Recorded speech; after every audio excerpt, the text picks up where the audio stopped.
প্ৰথমতে বিহু, তাৰ পিছত ঝুমুৰ আৰু এতিয়া বাগৰুম্বা।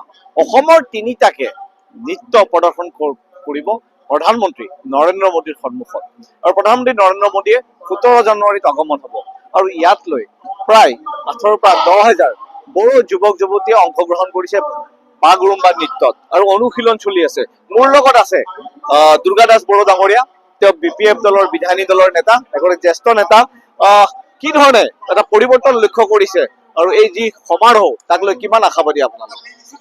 সঁচাকে এক ঐতিহাসিক ক্ষণ।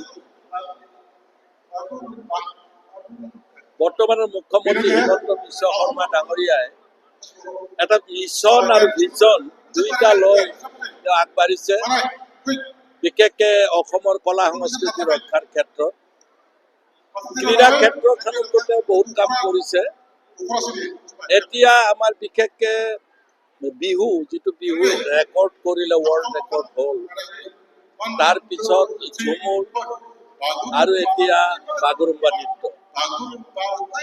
এই তিনিটা নৃত্যৰ জৰিয়তে হিমন্ত বিশ্ব শৰ্মাই এটি মাইলৰ খুঁটি তৈয়াৰ কৰিলে যে তেওঁ অসমৰ কলা সংস্কৃতি নৃত্য আদিক তেওঁ ভাৰতবৰ্ষ আৰু বিশ্বৰ দৰবাৰলৈ আগবঢ়াই নিয়াৰ কাৰণে এক প্ৰচেষ্টা আগবঢ়াইছে।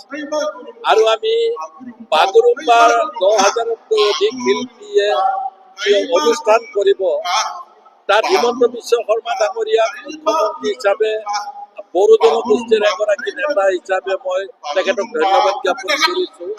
আৰু যিসকল ইয়াত বাগৰুম্বা নৃত্য দিবলৈ আহিছে তেওঁলোককো ধন্যবাদ জনাইছো।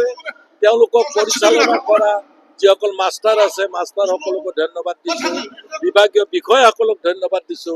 কিন্তু লগতে মই এটা কথা কৈছো, আমি 40 বছৰীয়া ৰাজনৈতিক ইতিহাসত এনেকুৱাকে বিভিন্ন জনগোষ্ঠীৰ বা অসমীয়া কলা সংস্কৃতিক এনেধৰণে স্পন্সৰ কৰি বিশ্ব দৰবাৰলৈ লৈ যোৱাৰ চিন্তা চৰ্চাৰ একমাত্ৰ মুখ্যমন্ত্ৰী হিচাপে হিমন্ত বিশ্ব শৰ্মা ডাঙৰীয়াক আমি দেখিছো।